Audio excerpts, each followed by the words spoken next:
नमस्कार, मराठी अपडेट गुरु या YouTube चॅनलवर मी ओमकार तुम्हा सर्वांचं स्वागत करतो. तर महाज्योतीमार्फत जी मोफत टॅब योजना आहे, ती अखेर सुरू झालेली आहे. अशा प्रकारचं application for JEE, NEET, MST, CET training ही नोटीस आलेली आहे. तर या योजनेसंदर्भात परिपूर्ण माहिती आपल्या चॅनलवर दिली जाते. त्यामुळे आजच चॅनलला सबस्क्राईब करून ठेवा, जेणेकरून संपूर्ण माहिती आपल्याला दिली जाणार आहे आणि मदत देखील मिळणार आहे. तर अर्ज करण्यापूर्वी हे परिपत्रक प्रसिद्ध करण्यात आलेलं आहे. तर पाहू शकता 10वी मध्ये ग्रामीण भागातील विद्यार्थ्यांना किमान 60% व शहरी भागातील विद्यार्थ्यांना 70% गुण असणे आवश्यक आहे. तर या योजनेमध्ये 10वी उत्तीर्ण झालेले विद्यार्थी अर्ज करू शकतात. महत्त्वाची नोटीस येथे देण्यात आलेली आहे. तर अशा प्रकारे हे परिपत्रक प्रसिद्ध करण्यात आलेलं आहे. तर पाहू शकता की महाराष्ट्रातील इतर मागास प्रवर्ग, भटक्या जाती, विमुक्त जमाती तसेच विशेष मागास प्रवर्गातील विद्यार्थ्यांना महाज्योतीमार्फत जेईई, नीट, एम-एस-टी, सी-ई-टी 2025-27 च्या पूर्वतयारीसाठी मोफत ऑनलाईन पद्धतीने प्रशिक्षण देण्यात येणार आहे. म्हणजेच याच्या अंतर्गत मोफत टॅब मिळणार आहे आणि दररोज 6 जीबी इंटरनेट डेटा महाज्योतीमार्फत 2 वर्षांसाठी पुरवण्यात येतो. तर अशा प्रकारची यामध्ये माहिती देण्यात आली आहे.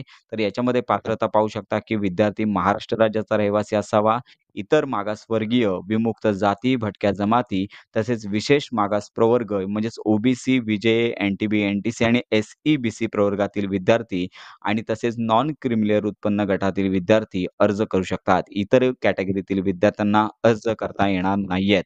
विद्यार्थी हा विज्ञान शाखेत प्रवेश घेतलेला असावा, म्हणजेच इयत्ता 10वी नंतर विद्यार्थ्याने विज्ञान शाखेमध्ये प्रवेश घेतला असावा आणि याबाबतची कागदपत्रे स्पष्ट व स्वच्छ दिसतील असे जोडणे आवश्यक आहे आणि विद्यार्थ्याची निवड ही त्यांच्या 10वी परीक्षेत प्राप्त जी टक्केवारी आहे, तसेच सामाजिक प्रवर्ग व समांतर आरक्षणानुसार करता येणार आहे. जे विद्यार्थी यावर्षी 10वी ची परीक्षा उत्तीर्ण झालेले आहेत, असेच विद्यार्थी या योजनेसाठी पात्र राहणार आहेत. याची सर्व विद्यार्थ्यांनी नोंद घ्यायची. याचबरोबर आवश्यक कागदपत्रे म्हणजेच आधार कार्ड दोन्ही बाजूंसहित लागणार आहे. स्कॅन करून ठेवायचा आहे. रहिवासी दाखला म्हणजेच डोमासाईल सर्टिफिकेट लागेल. कास्ट सर्टिफिकेट लागणार आहे. वैध नॉन क्रिमिनल प्रमाणपत्र लागणार आहे. इयत्ता 10वी ची गुणपत्रिका, 11वी विज्ञान शाखेत प्रवेश घेतल्याचा दाखला किंवा बोनाफाईड सर्टिफिकेट किंवा प्रवेश पावती यापैकी तुम्ही एक डॉक्युमेंट सादर करू शकता.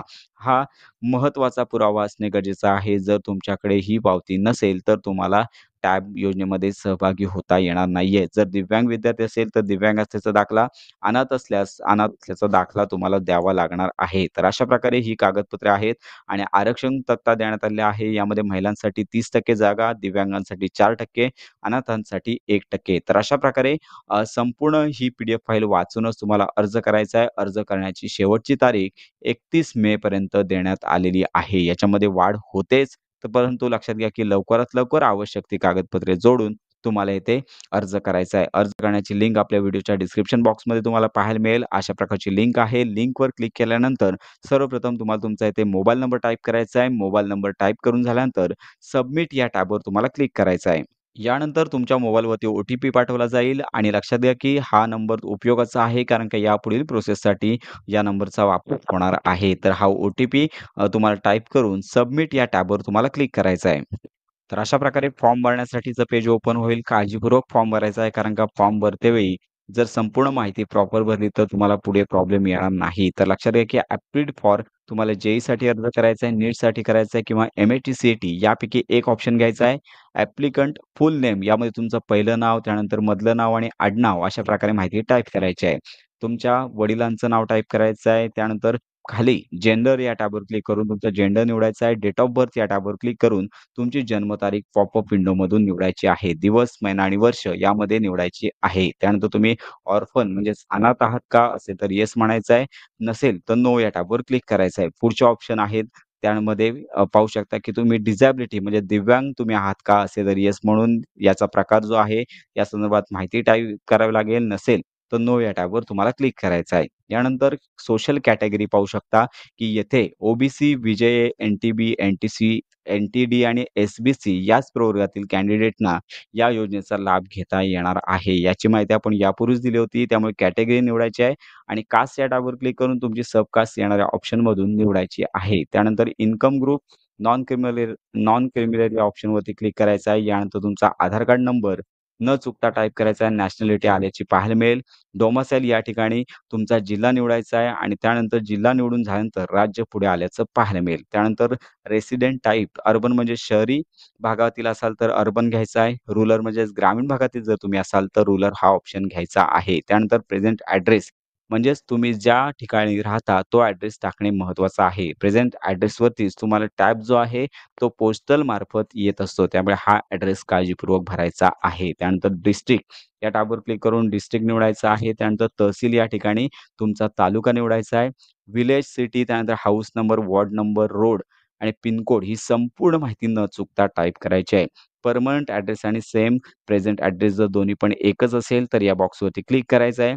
खाली स्क्रोल डाउन करून तुमचा अल्टरनेट मोबाईल नंबर तुम्ही देऊ शकता आणि त्यानंतर ईमेल आयडी टाइप करायचा आहे आणि सेव्ह अँड नेक्स्ट या टॅबवर तुम्हाला क्लिक करायचं आहे. तर अशा प्रकारे सेव्ह अँड नेक्स्ट या टॅबवर क्लिक केल्यानंतर शैक्षणिक पात्रता म्हणजे शैक्षणिक माहिती टाइप करण्यासाठीचं पेज ओपन होईल. सर्वप्रथम तुमच्या कॉलेजचं नाव, प्लेसचं एक टाइप करायचं आहे. बोर्ड या टॅबवर क्लिक करून तुम्ही संपूर्ण येथे पाहू शकता की महाराष्ट्रामध्ये Maharashtra state board of secondary and higher secondary अशा प्रकारे पुणे असं टाकू शकता किंवा महाराष्ट्र बोर्ड देखील टाकू शकता. तर पुढे लक्षात घ्या, यावर्षीच उत्तीर्ण झालेल्या 10वीच्या विद्यार्थ्यांकरता ही योजना आहे. तर पासिंग इयर 2025 येथे आलेला आहे. तर यापूर्वी जे विद्यार्थी पास झाले आहेत यांना अर्ज करता येणार नाही. तर ही महत्त्वाची माहिती लक्षात घ्या. त्यानंतर पुढे एकूण किती गुण मिळाले आहेत पर्सेंटेजमध्ये तुम्हाला मार्क टाकायचे आहेत. त्यानंतर सेव्ह अँड नेक्स्ट या टॅबवर तुम्हाला क्लिक करायचं आहे. सेव्ह अँड नेक्स्ट या टॅबवर क्लिक केल्यानंतर डॉक्युमेंट अपलोड करण्यासाठीचं पेज तुमच्या समोर ओपन होईल. तर लक्षात घ्या, डॉक्युमेंट अपलोड करण्याची स्टेप महत्त्वाची आहे. आवश्यक कागदपत्रे